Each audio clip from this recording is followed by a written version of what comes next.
This is a how-to video for our superintendents and foremans to utilize the HCSS Field app. So the first thing you have to do is have access to the app. If you don't have access, please get with myself, Josh Crystal, or Miss Pat in order to gain access.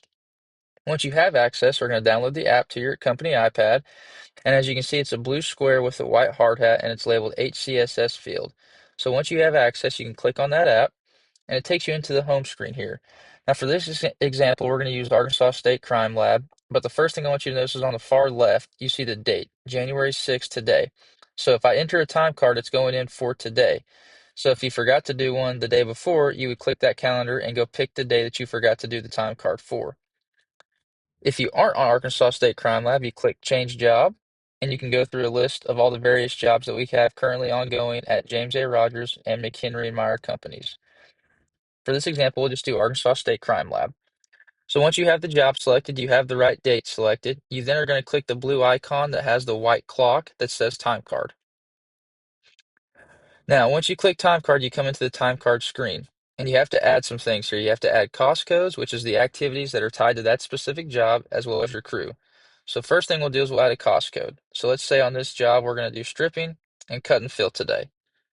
Select done, and then we're going to add our crew.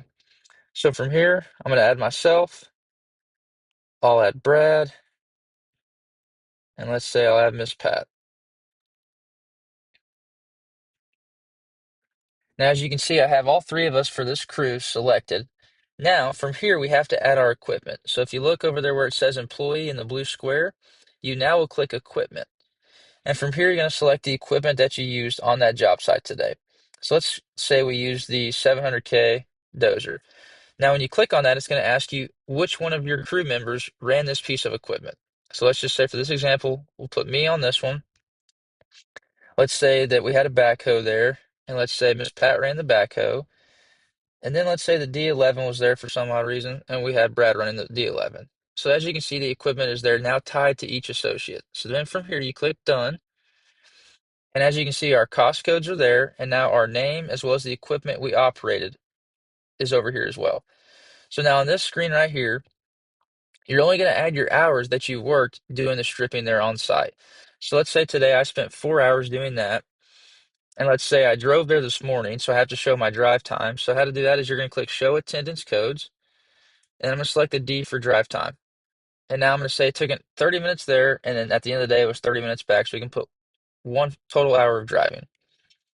So I spent 5 total hours on the stripping job right now on that cost code because of the drive time as well. Now let's say I also spent 5 hours on cut and fill. Click done. And now as you can see, I had 10 total hours for the day, which is what which is what payroll will be based off of. Now here on the equipment, we also want to show our hours on the equipment. So it's 4 hours of work, driving 1 hour. So let's say the 4 hours of work, I didn't run the 700 the full time. I ran it for 3 hours. That's tracking the hours there for the equipment. And you would go through the list for your whole crew and fill in the information. Now let's say you're in charge of two job sites. So that's as easy as just clicking the add cost code button again, and then changing this filter up here for job to a different job site. So let's say we also did David's Burger.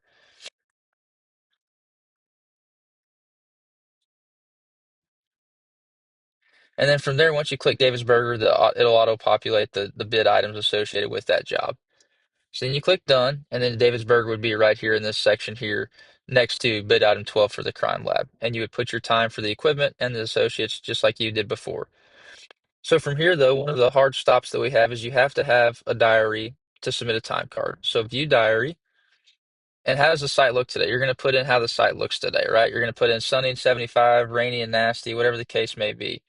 Let's say you get out there today and one of the pieces of equipment was broken. You can add a tag right here and you can say any of these delays happen. So equipment breakdown. And then you can go in and you can type your notes here. You can also add pictures to this as well. So you have to have a diary in order to send off the time card. And then if you'd like to show your start end time, you can put show start end time and you can put in the time. Start time, end time, when your lunch break was and stuff like that. And so from on this screen here on the time card screen, if everything looks correct from here, you would then simply just go up to top right and hit send. That'll then send to Mr. Miller and Mr. Babbitt to approve that time card. And that is how you record your time using the HCSS Field app.